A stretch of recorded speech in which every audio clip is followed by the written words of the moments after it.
Good morning. My name is Mike Samu. I am a registered nurse in the emergency department, Eisenhower Medical Center. I'm also a SCRN, which is stroke certified registered nurse, and an MICN, which is mobile intensive care nurse. I've been working at Eisenhower for 23, 24 years, somewhere right around there, 22 to 23 years of it in the ER. I always lose my math there. And we're going to be discussing strokes and kind of an overview of stroke and mostly stroke and a little bit of stroke treatment, even though the upcoming series will be more in depth on that. Okay. To get started here, introducing our stroke team, we have Dr. Solari. He is our vascular neurologist and the medical director of the stroke program. We have Dr. Clark, who's also a vascular neurologist. Al, who's a nurse practitioner, stroke nurse practitioner. Nadia, who's also a nurse stroke practitioner. And Richard Regan, who is our stroke coordinator. Eisenhower is an advanced stroke center. We've been stroke certified since 2009. We're the first stroke center in Riverside and San Bernardino County to achieve a joint commission stroke certification. Some facts about stroke. Stroke is the leading cause of disability and long-term care in the United States. It costs $33 billion each year to care for stroke victims. Strokes occur more frequently in men than in women, but more women die of stroke. Mostly because men have strokes usually at a younger age and survive them, and women have strokes later in life and they don't typically survive it. Strokes kill more women than breast cancer. Yet, if you notice, like October is breast cancer month, and now I guess it's just cancer month, but it was specifically breast cancer month for a long time, and I doubt there's anybody on this feed that could tell me what month the stroke is stroke month, which is May, by the way. It's just unrecognized. People don't put enough attention into stroke and it's such a devastating disease process. 795,000 Americans will have a stroke each year. That's every 40 seconds somebody has a stroke, and every 4 minutes somebody will die from a stroke. Stroke is the 5th most common cause of death in the United States. 6.2 million people worldwide suffer a stroke each year. It's the 2nd most common cause of death in the world. So it is certainly a silent transcontinental killer that demands worldwide attention and doesn't really receive it. So what is a stroke? A stroke is a disease. The definition is a disease that affects the arteries leading to and within the brain.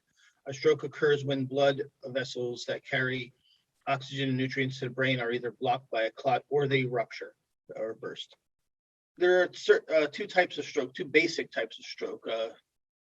The first one is ischemic stroke, which is about 87% of all strokes are ischemic strokes.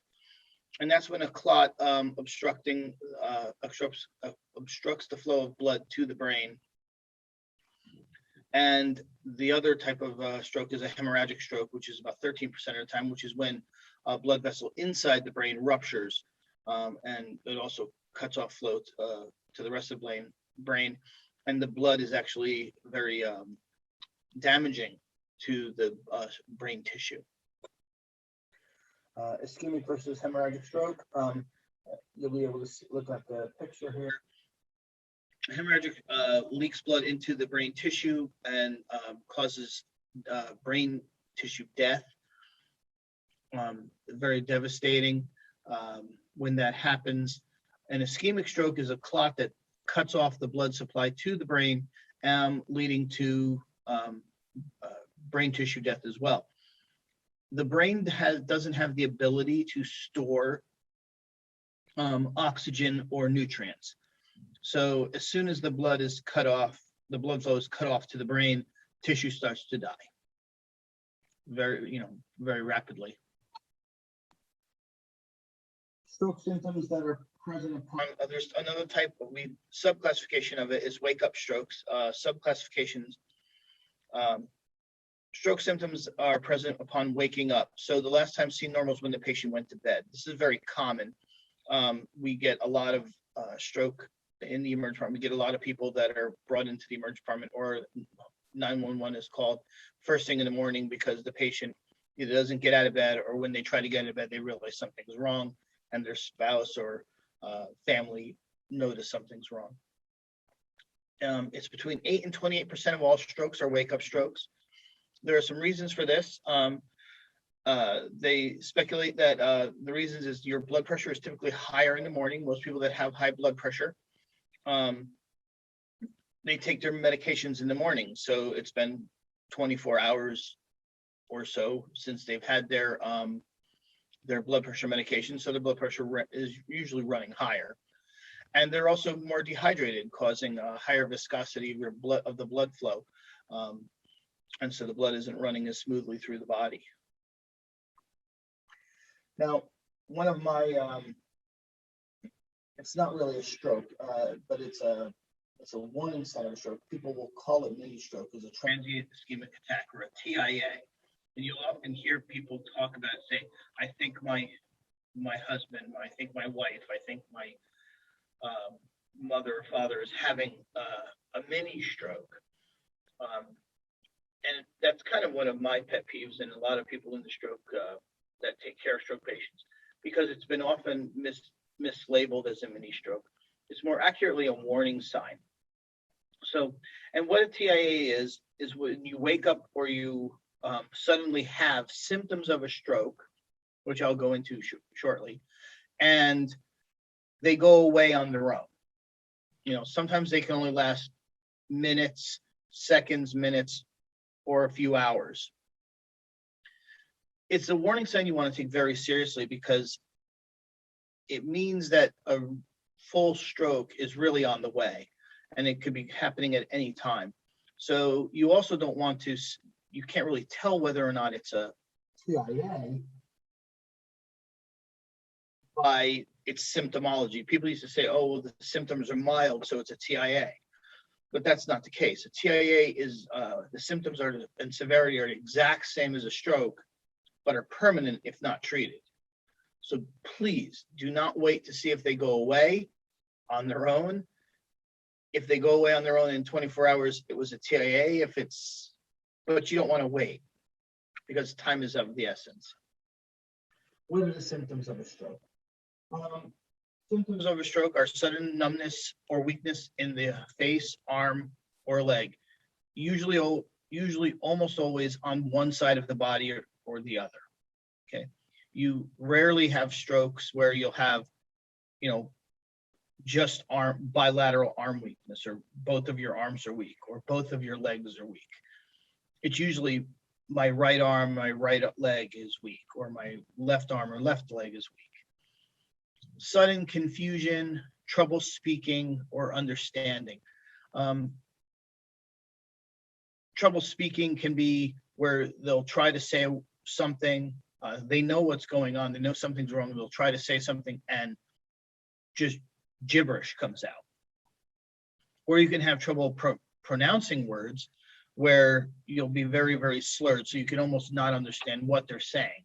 They might be saying, call 911, but their voice is so slurred you can't make out. So if you have somebody with slurred speech or trouble getting words out, that's time to call 911. Sudden, other symptoms are trouble seeing in one or both eyes.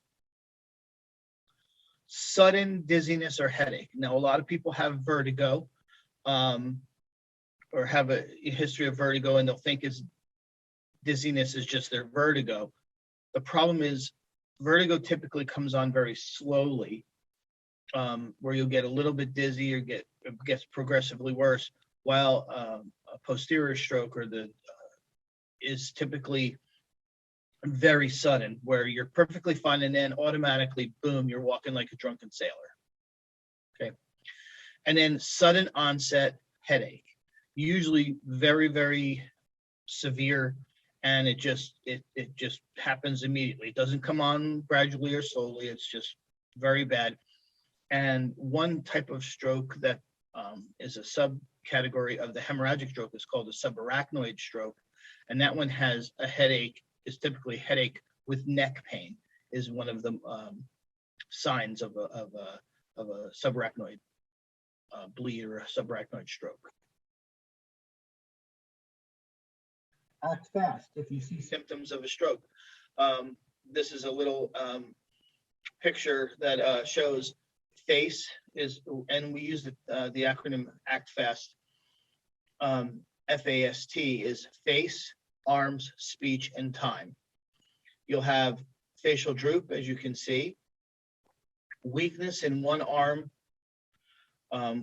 or leg, trouble speaking, either slurred or what we call aphasia, which is the words don't come out the way they're planned on coming out, and time.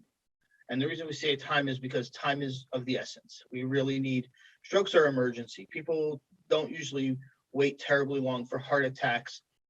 People will call 911 and come into the emergency department because they have a boo-boo on their finger, but they'll sit at home for several hours to see if a stroke symptoms go away. That's just kind of ridiculous, but that's what happens. So dial 911 if you're at home, or if you're out, dial 911. The safest way to come to the hospital is via ambulance. Help us save brains.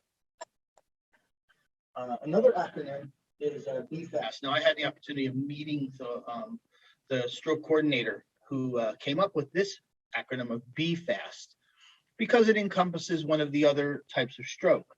The first type is really just one, the main symptoms, but it kind of loses out on the balance or what's called the posterior stroke, the balance center of your brain. So if a sudden onset of loss of balance, which I discussed earlier, eyes, trouble with vision, either loss of vision in one eye or both eyes, or a cut in vision, meaning you only see out of part of one eye. So you'll actually see like a visual field cut, like you'll be looking at something and you only see half of it.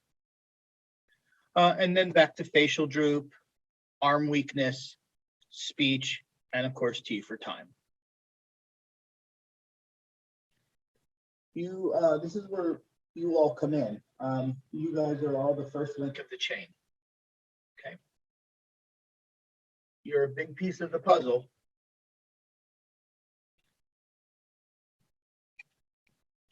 A stroke is a medical emergency.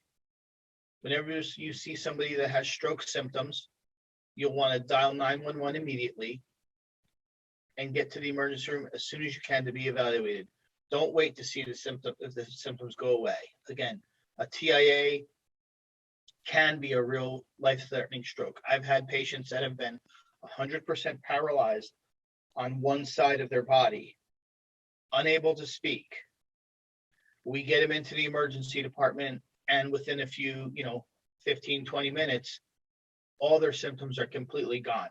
Well, that's really is great. I mean, that's wonderful to have that happen, because you would rather not have a full stroke. But you don't want to wait to see if they're going to go away. Okay, I'm going to repeat that several times. Time is brain. In the medical field, we have for heart attacks, we have always said time is muscle, time is muscle.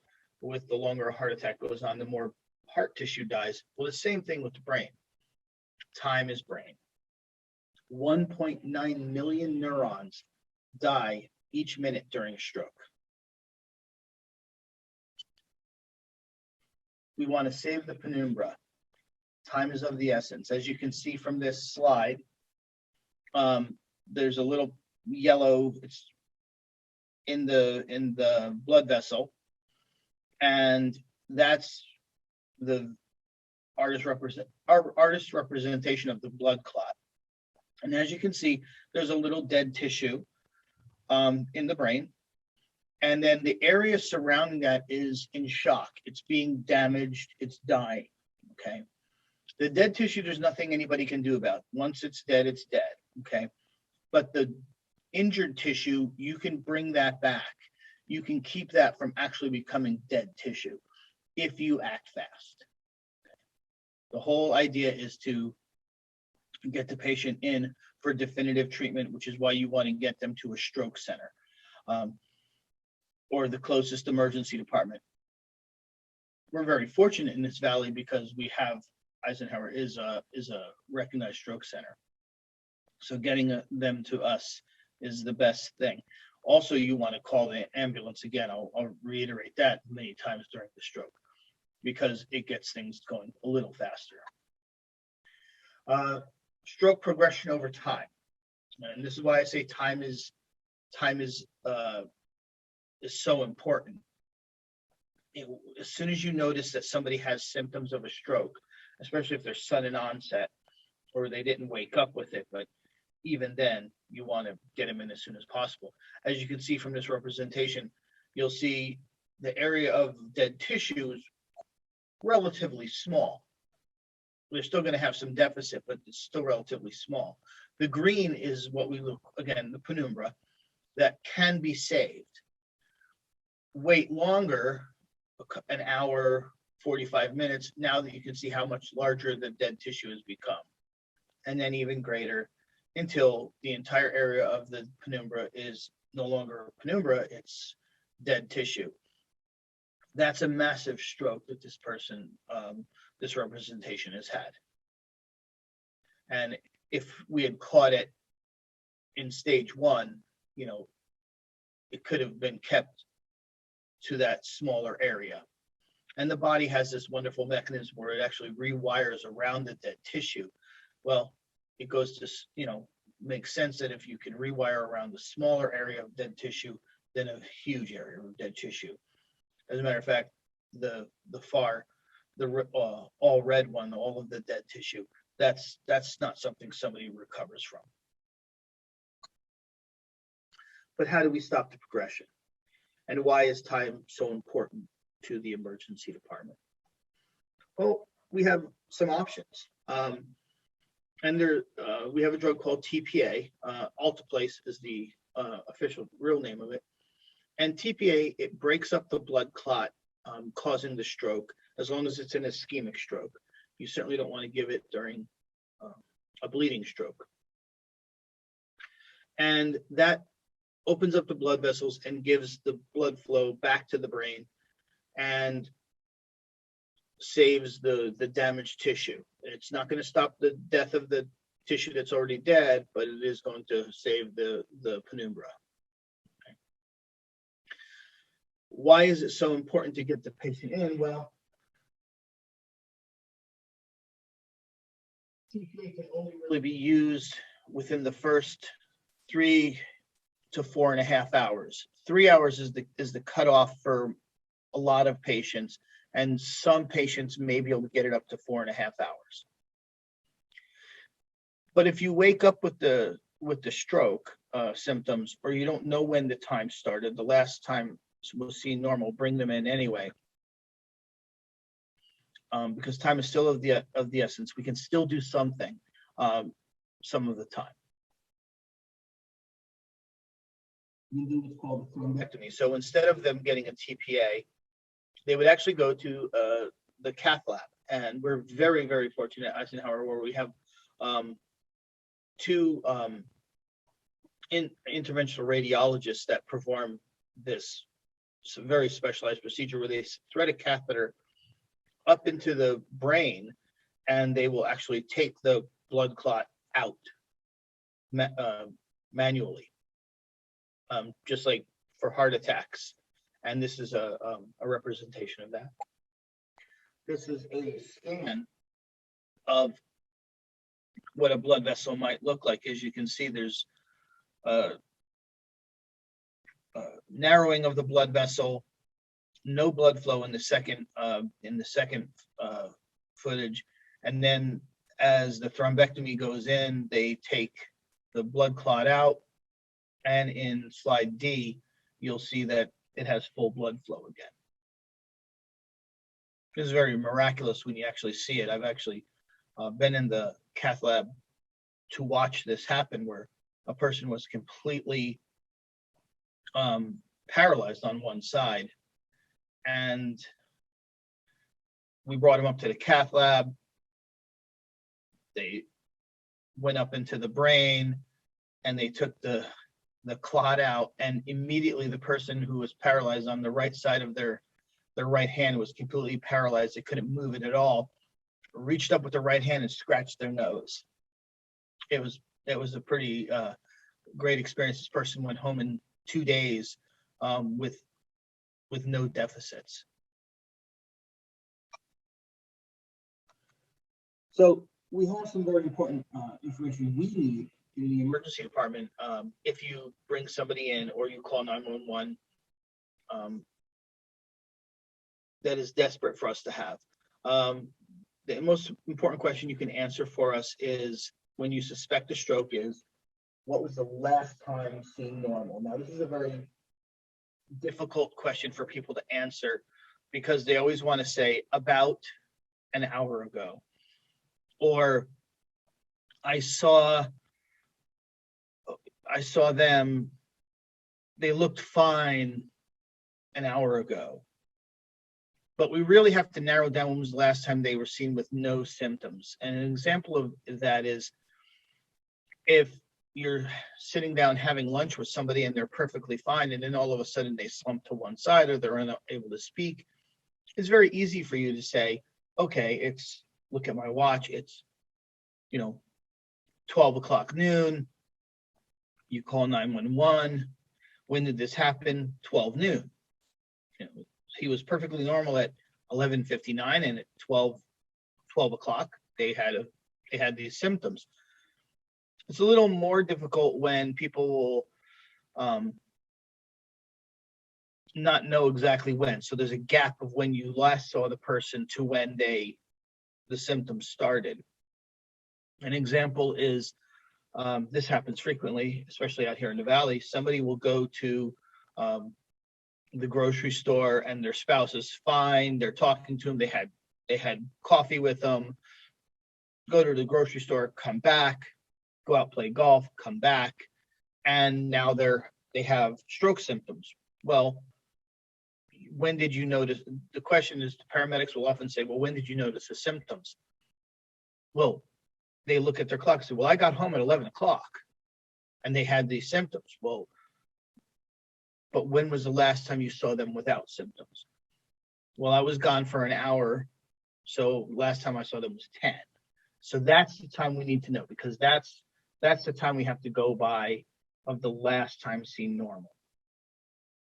TPA can be a little dangerous if given and the dead tissue is too large. And before we do TPA, we typically do a CAT scan to make sure it's not a bleeding stroke. We don't want to give it during a hemorrhagic stroke, of course.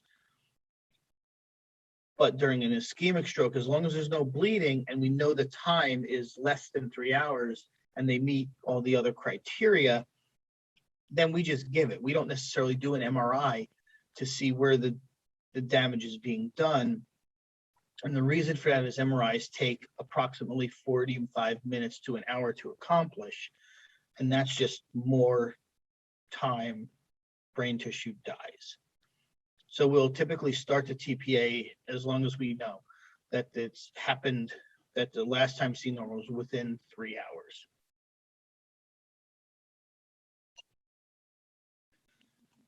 Exactly what I said. TPA is only safe and most effective if started within 3 to 4.5 hours of onset of stroke. Sooner the better. If you're sitting out in Starbucks having a cup of coffee with somebody and they have slurred speech and you get them to us in 15, 20 minutes, that is much, much better than if you say, well, we got 3 hours to kill before we come in. We don't want to do that. The sooner the better. So you want to call 911, and I harp on this. I go on and on of this instead of dragging mom in or dad in to the front of the emergency department. You want to call 911, and the reason for that is very simple. The paramedics bring in and contact us earlier. When you bring somebody through the front door and say, you're going to be stopped by the security guard. They're going to ask you what's going on. I think my mom has a stroke. And now with COVID, they're going to ask you some COVID questions. Every minute that goes by, 1.9 million neurons are going to die, right? Then they're going to get to the triage nurse. The triage nurse is going to ask questions, and they're going to ask time last seen normal, other questions. All this is delaying time. It's important. We have to ask the questions. We have to get the facts straight. We have to do our assessment, but it does delay treatment. While if you call 911, the paramedics get that information on the way to the hospital, contact us while they're on the way to the hospital. So when the patient arrives, they are brought directly to our stroke receiving area, and treatment starts then. The whole team is already there waiting for them. We're not trying to scramble everybody to the stroke receiving area, which takes several minutes. And again, every minute is important. So please call 911 to get the patient to the hospital. I've had a poor little old lady.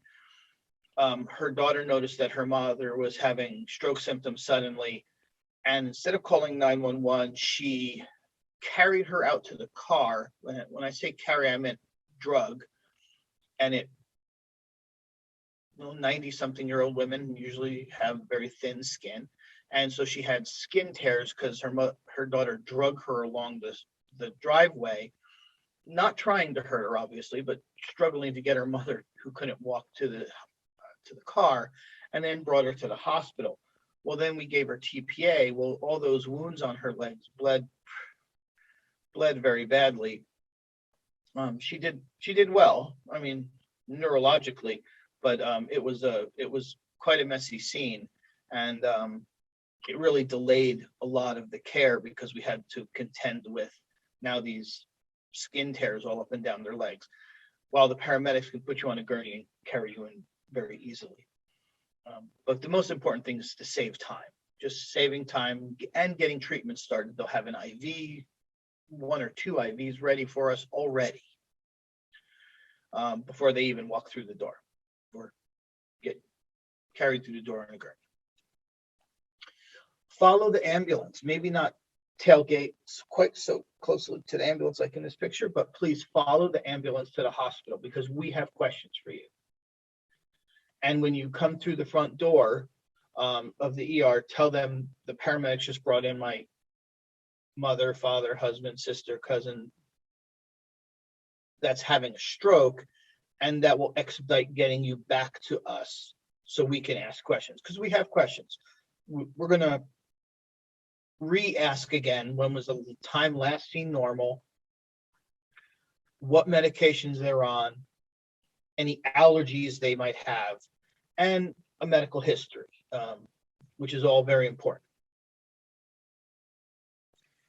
A stroke is a brain attack, just like in a heart attack. It's a treatable disease if it's brought to us early enough. So please call 911 and get the patients in as soon as possible. I'm designating you all now as stroke ambassadors, okay? When we used to have real life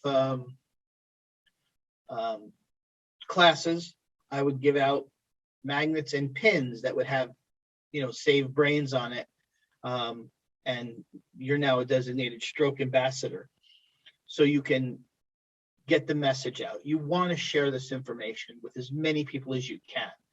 You want to talk to your loved ones, your family, and so they all know what the signs and symptoms of a stroke are. Again, weakness in one side of the body or the other, slurred speech, facial droop, sudden onset dizziness, nausea, sudden onset of headache. Please contact 911 and get them to the emergency department so everybody's aware of this this devastating disease. For more information, you can contact the American Stroke Association. There's the phone number there, or you can go to strokeassociation.org. The American Heart Association also has stroke information on their website. Any questions?